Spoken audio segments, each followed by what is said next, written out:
Okay, great. Thank you so much, Seraphim, for that very generous introduction. And I also want to thank all the organizations and staff members supporting this event. And of course, thank you all for coming. I feel like this is feels like a very heavy weight on me because I've never seen so many people attending a philosophy talk. Of course, my talk will go beyond philosophy itself. And a lot of this will be quite personal. So this is an experiment, so to speak. I'll be most interested in hearing what you all have to say after my talk. But let me begin by, let me see, okay, all right. Let me begin by honoring the memory of three particular philosophers who have inspired my approach in this talk and in my recent work more generally. And they are Charles Mills, Bell Hooks, and Henry Allison. Unfortunately, I never met Charles Mills or Bell Hooks. So from these thinkers, I learned, first of all, not to be cynical when I criticize historical figures and think about the legacies of the historical legacies of racism.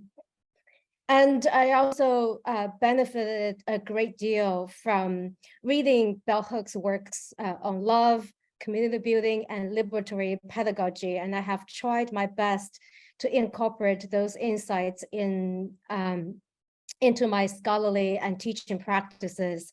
And of course, to my beloved late advisor, Henry Allison, who always encouraged me to be courageous to say controversial things, even when he disagreed with me. So the plan of today's talk has two parts. So first of all, I'll say a little bit about the main title of the talk. The main title is Moving Through Racism with Love. So what do I mean by racism in this context? And why do I say we should move through it? And why we should do so with love, and what kind of love? And then I'll move on to elaborate on the subtitle of the book. The subtitle is What I Learned from Studying Kant and Racism. So I'll begin by talking about a little bit of personal history about how I moved through Kant's racism, first with a bit of self-love as a woman of color, and then with a bit of loving understanding toward Kant. And then next, I'll talk about Kant's own race thinking. In particular, I want to highlight how he approached the racist practices in his own time with the indifference of what he called a philosophical historian. I highlight indifference here because I think of love as opposed not so much to hate, but to indifference, at least in this particular context. And then from that bit of understanding of Kant's race thinking, I want to draw some lessons for us scholars today as to how we should relate to racism as a kind of historically inherited condition, whether we like it or not. And then I'll talk about why and how to move through this kind of racism with love, and what does that mean? Okay. So let me just quickly go through some of the preliminary stuff indicated in the main title. So I'll talk about move through racism with love. What do I mean by racism? This itself is a very complicated topic, of course.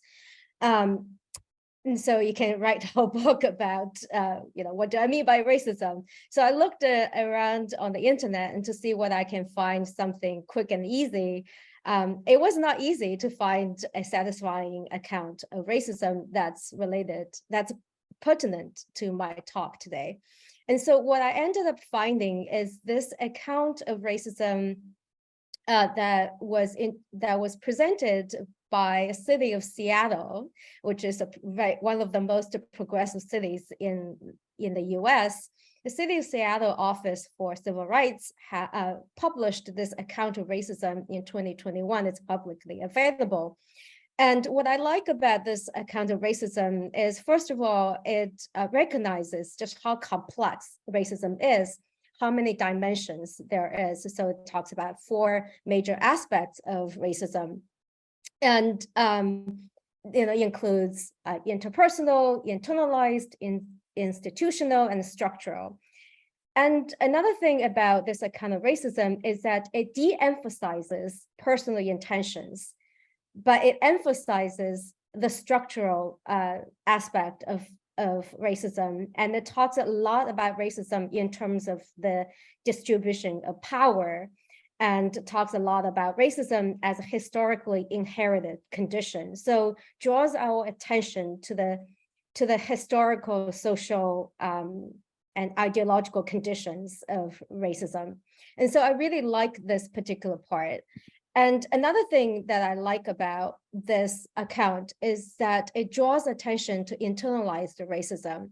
And this is the aspect of racism we often do not talk about. And this part means a lot to me as a Chinese, as someone of Chinese descent. I'll probably circle back to this part later. And so next, why do I say we should move through racism with love? And what I mean by that is that there's simply no getting around it, and there's no avoiding it. That's my view, and especially considering that I'm thinking of racism as a historically inherited condition. And I talk about moving through racism. By that, I mean that it's an active and probably very slow process, and we need a lot of patience, and we need to take it one step at a time. And also moving through racism can be intellectually, morally, and emotionally demanding. I'll talk a little bit about the demandingness of this process later on. But for now, I'll say precisely because it's a demanding thing to do, I want to talk about moving through it with love. Now the question is, what do I mean by love? So in this context, I want to talk about what the Sikh, S-I-K-H, a Sikh activist, Valerie Kaur, presented as revolutionary love in her fairly recent book, See No Stranger. And so what Valerie Kaur thinks of revolutionary love is as follows. So first, Valerie Kaur thinks that the kind of love we talk about here that we need in order to move through racist practices is not just a feeling, but a choice to enter into wonder and labor for others, for our opponents, and for ourselves in order to transform the world around us. And this emphasis on transformative love connects with the theme of social change that would run through my talk. And this kind of choice, according to Kaur, is not only moral, but also strategic, demanding, and disciplined. And this is the part I really like about her account. Now, I'll highlight a few other aspects of this account of revolutionary love. First of all, I'll begin with love for oneself. And the reason I begin with that is because this is a really important as a kind of grounding, in virtue of its grounding effect for people of color, or for the historically marginalized, dehumanized, etc. groups in general.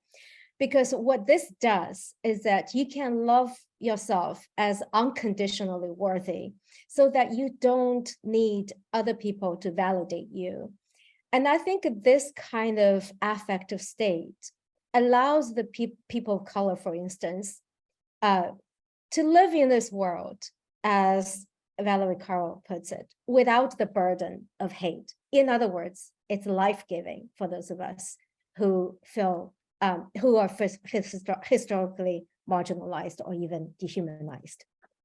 And next, I will move on to love for another. So in this context, love for another must go hand in hand with understanding.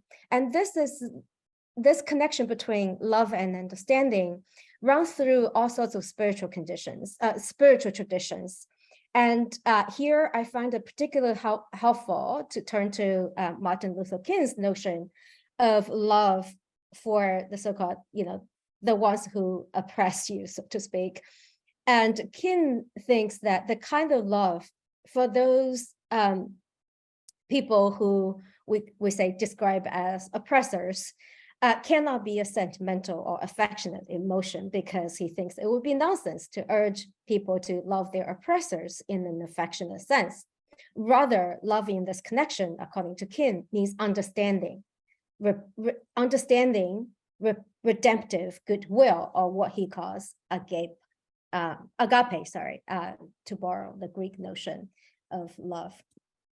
And so what is kind of love, understanding love, that allows us to do, first of all, or entails, is first of all, to see another person's humanity, even if they deny our own. Of course, here, Valerie Cowell is speaking from the perspective of a woman of color. So she specifically emphasizes seeing the oppressor's humanity, even if they deny our own.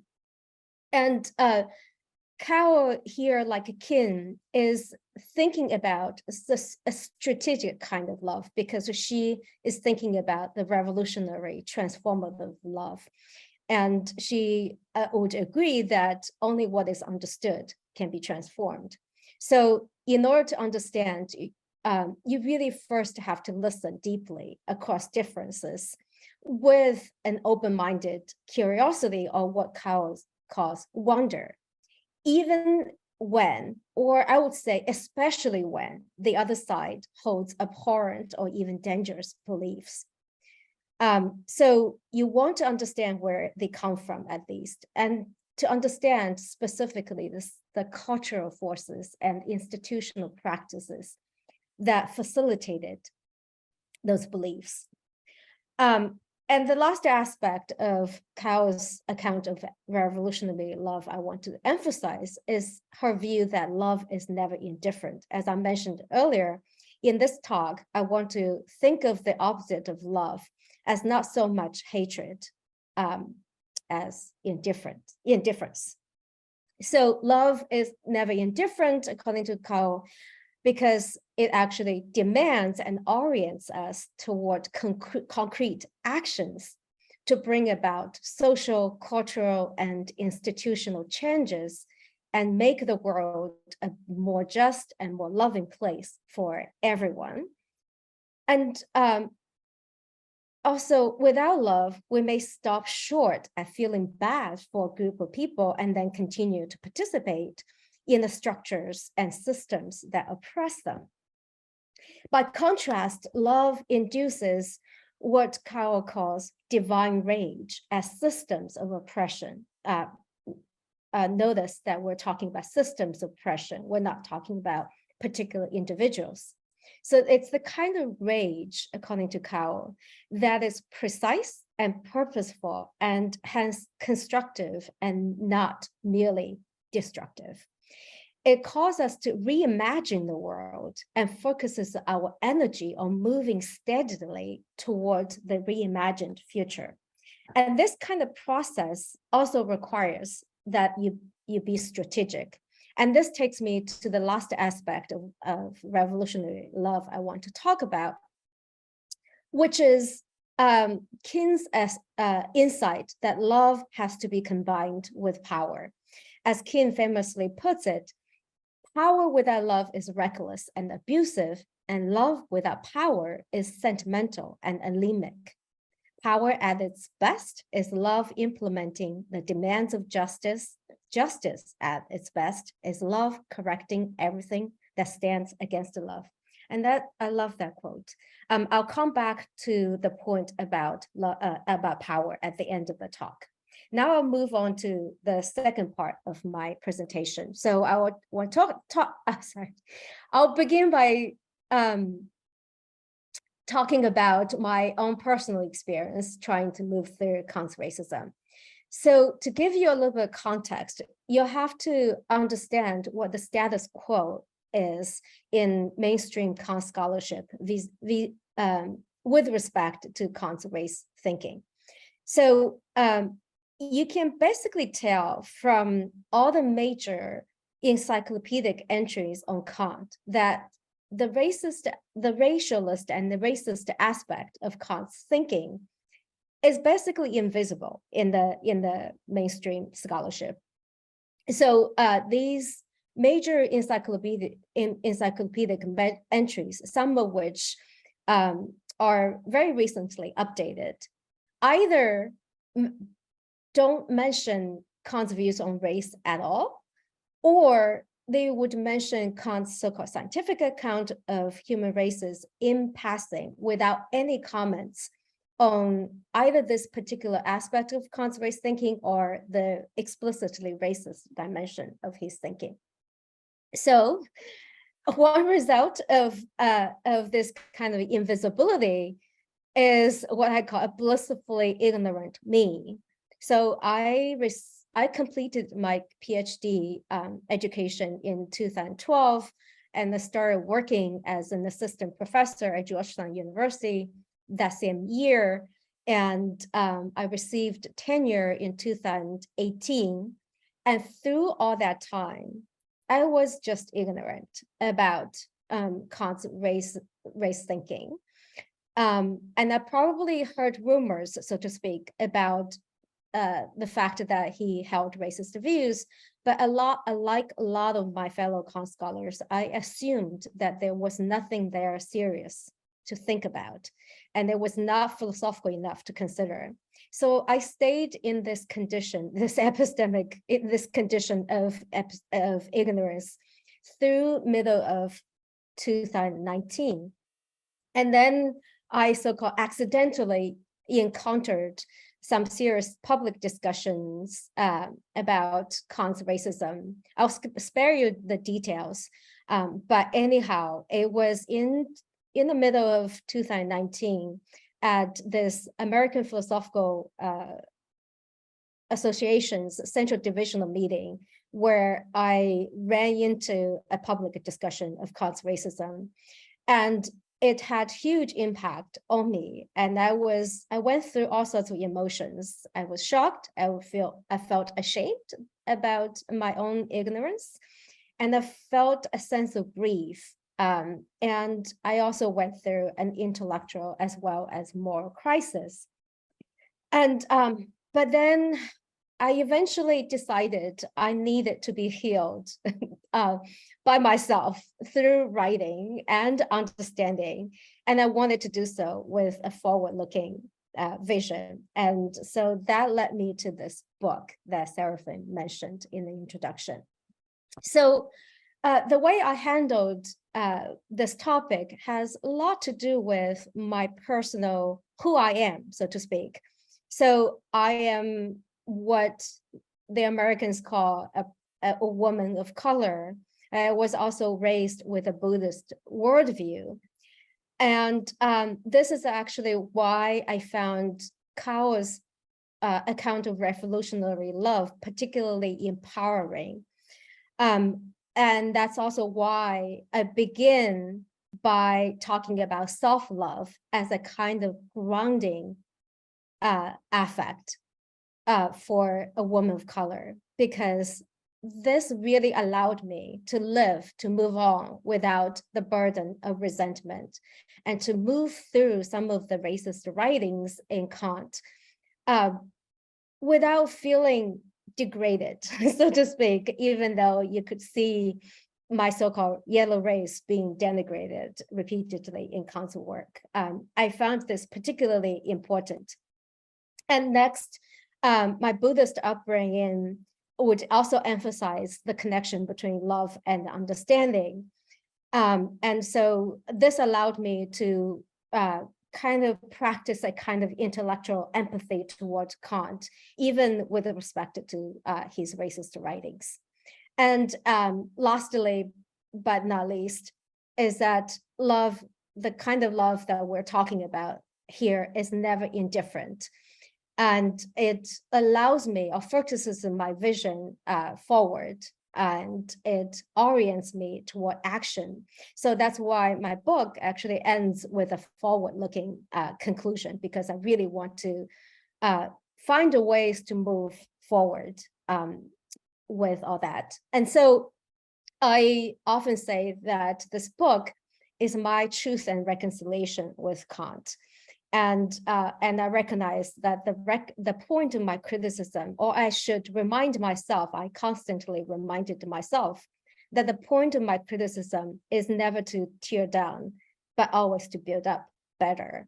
Or as Charles Mills puts it, you have to do two things at once, hold two things at once in your heart.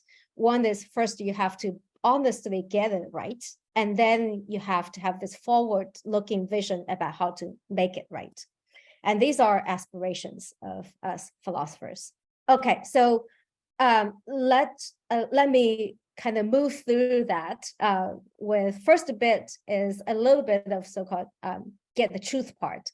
I want to look at Kant's own race thinking, and I really particularly want to look at where he came from, and how he, in particular, moved through the racist practices in his time with the indifference of a philosophical historian. And I talk about this aspect of his practice in order to draw some lessons for us who wish to move forward to a better world.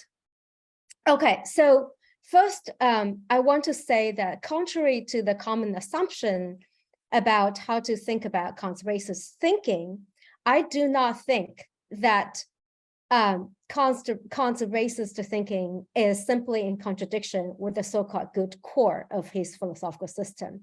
Rather, I think that I take seriously the fact that Kant was an ingenious, systematic thinker, and he could find ways to fit in his race thinking. And by race thinking, I also mean to include the racist dimension of his thinking. So in particular, one of the most important things I did in my book is to show that Kant's system is very complicated and it's very intricate, and gives Kant a lot of room to generate the so-called racist aspect of his thinking.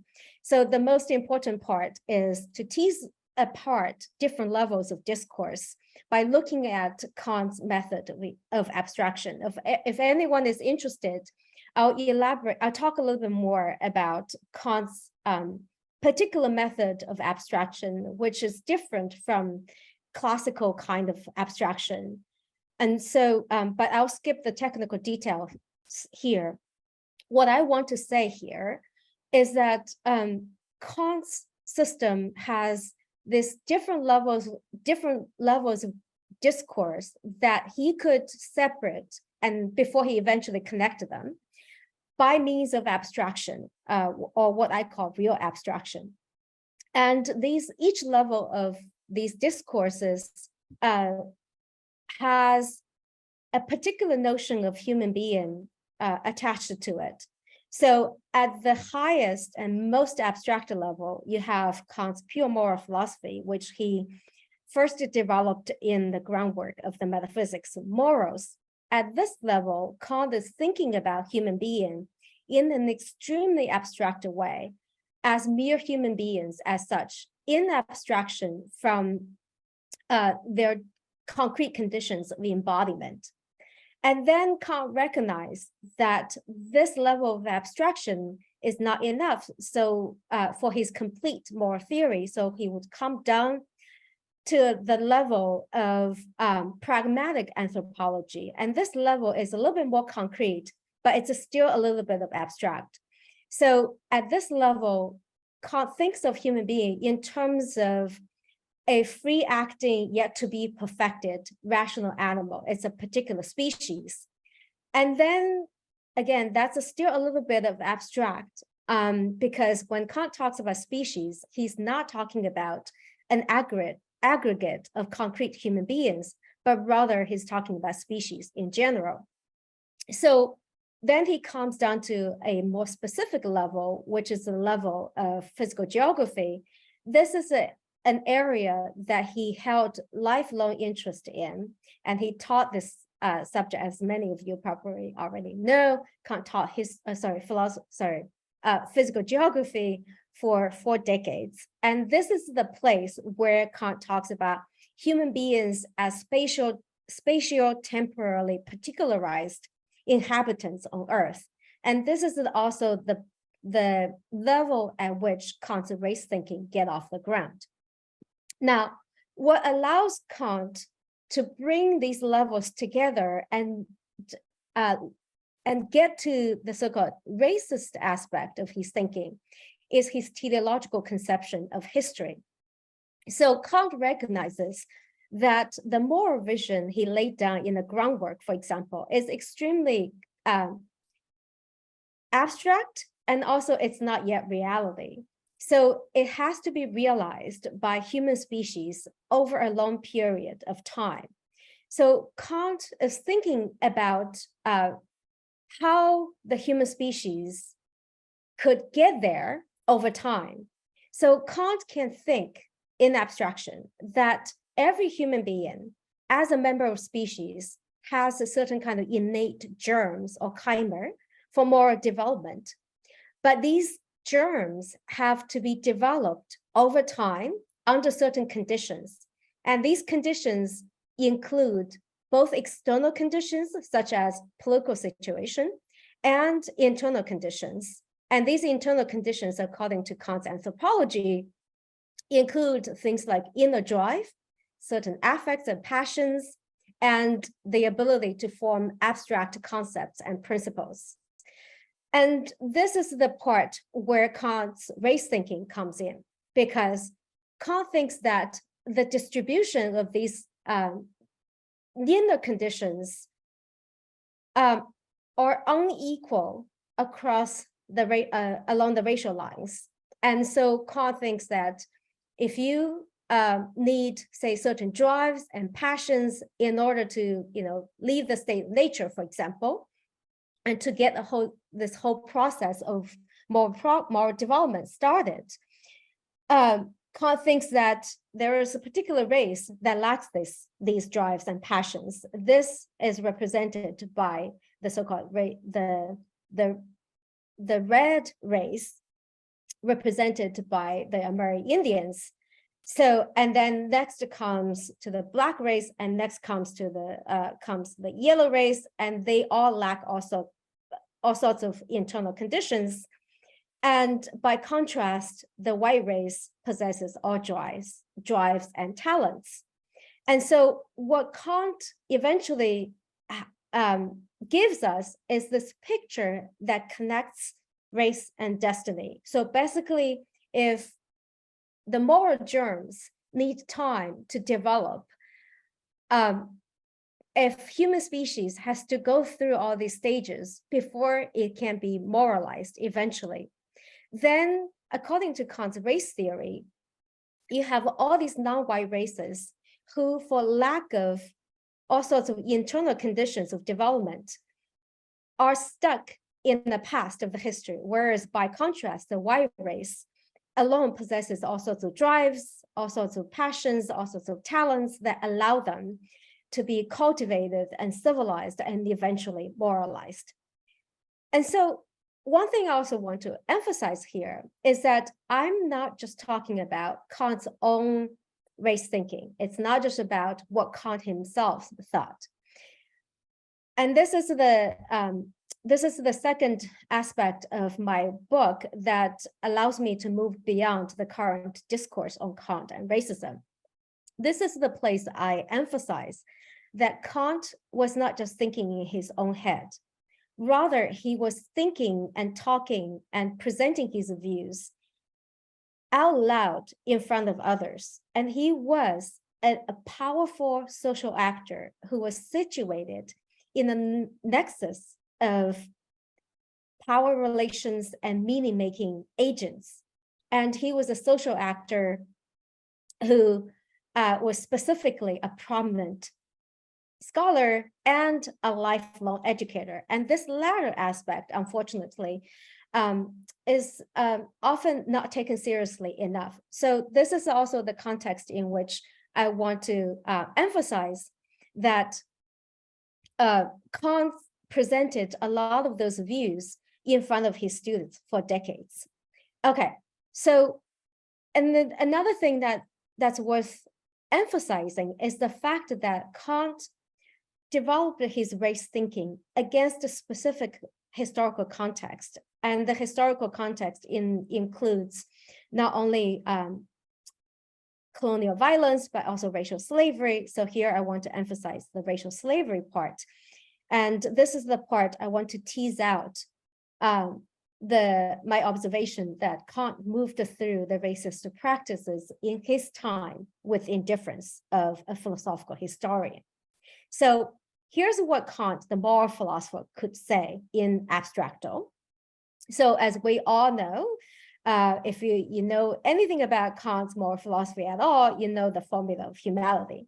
This basically asks that you do not use humanity either in your own person or in the person of any other as mere means, right? So by this principle, Kant could say, although he never said, that it's morally wrong for one human being to use another as a slave, namely as a mere means. So this is what his abstract moral philosophy would tell us. But on the other hand, Kant also held the perspective of what he calls a disinterested philosophical historian. And so from this particular perspective, Kant can think of racial slavery as a stage of history. And in addition, given his theory of race, he can say the Black race is uniquely suited for that stage. So here we see a contrast between two different viewpoints. On the one hand, you can think of the moral viewpoint. On the other hand, you can think of the so-called philosophical historical viewpoint. So basically for any event, as far as Kant is concerned, that took place in space of time, he could judge it either on its own by certain moral principles or in relation to other events or actions, etc., from a purely historical standpoint. So in that way, an event, a historical event, can be judged either as immoral from the first standpoint or get a pass from the second. So he can be judged as a more immoral from the first standpoint, but still get a pass from the second. And Kant, you would see, Kant gives a lot of room for holding this thought in his mind. So the key distinction here, I already alluded to early on, is the distinction between the so-called species and individuals. So for Kant, this is a Kant in his important essay, Idea for a Universal History with a Cosmopolitan Aim, published in 1784, right before he published the groundwork. So Kant says, what meets the eye in individual subjects as confused and irregular, yet in the whole species, can be recognized as a steadily progressing through, though slow development of its original predispositions.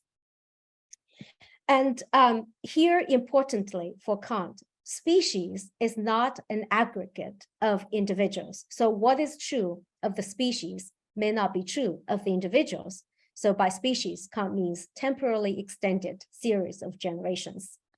And so because of this distinction between species and aggregate of individuals, Kant wants to say that he wants to focus on the species.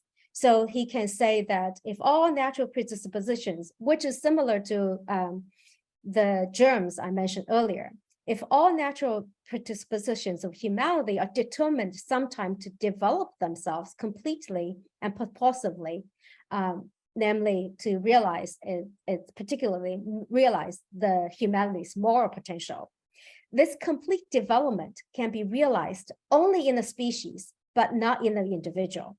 So this distinction will allow Kant to focus on the species And he'll say his perspective as what he calls a disinterested philosopher is to regard human beings and their play in the large. In other words, Kant says, he is going to consider not the aims of individuals, but an aim of nature in this nonsensical course of things human. So this kind of perspective allows Kant to feel reasonable in being preoccupied with the species-bound destiny of humanity, while abstracting away or looking away from individual sufferings in concreto. And here, the kind of individual suffering, the most atrocious individual sufferings I'm talking about here in this particular context is racial slavery, and Kant could look away from that. And this is what I meant by saying that Kant was moving through the racist practices of his time with indifference. And this connects with my earlier point about the opposite of love being indifference as opposed to mere hate. Okay, so, and Kant, I think a lot of times, I think this kind of indifference, I don't want to attribute something, evil in Kant's heart, but rather what I notice is that Kant could move through the racist practices in his time with indifference in a way that speaks to his reason. And here I have this quote from Rousseau, which I think captures this point particularly well. So to quote Rousseau, it is reason that separates man from everything that troubles and afflicts him. It is philosophy that isolates him.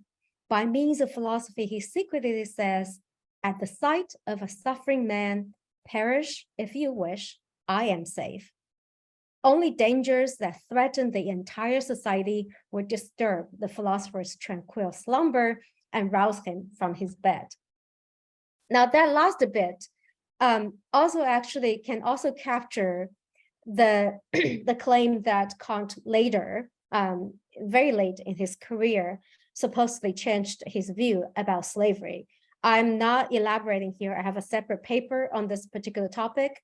So when Kant later did decide to say something critically about slavery, it would still not be out of concern for those suffering individuals, but rather because he recognized a certain threat to the society as he envisions it. But for now, I want to move on to the last part of my talk. So as I said earlier, I gave this particular understanding of Kant's relationship to racism so that we can learn something valuable from that particular understanding. So I want to see, given what I have just said, what we as scholars should relate to racism as a historically inherited condition, and why I think we must move through it with love, and specifically with the kind of revolutionary love that Valerie Kaur was talking about. So where do we scholars go from here? You can see this title is inspired by Martin Luther King's last speech. Where do we go from here? So I'll go through this part quite quickly, and also do not want to prescribe anything to anyone. This is me thinking through this issue myself. And in a way, this is a reminder to myself as a scholar. So first of all, recall that my working definition of racism encompasses a lot of aspects, and it's really complicated and takes a lot to understand what exactly is involved in racist practices. And so I want to say the first step is that undoing racist structures, practices, and mindsets is epistemically demanding. And so for that reason, we need to put in what King calls a mass effort to re-educate ourselves out of our racial ignorance, regardless of where we are, regardless of what position we offer we occupy. We all have a share of racial ignorance. I have a lot of personal stories to tell you about my own very embarrassing sometimes manifestations of racial ignorance.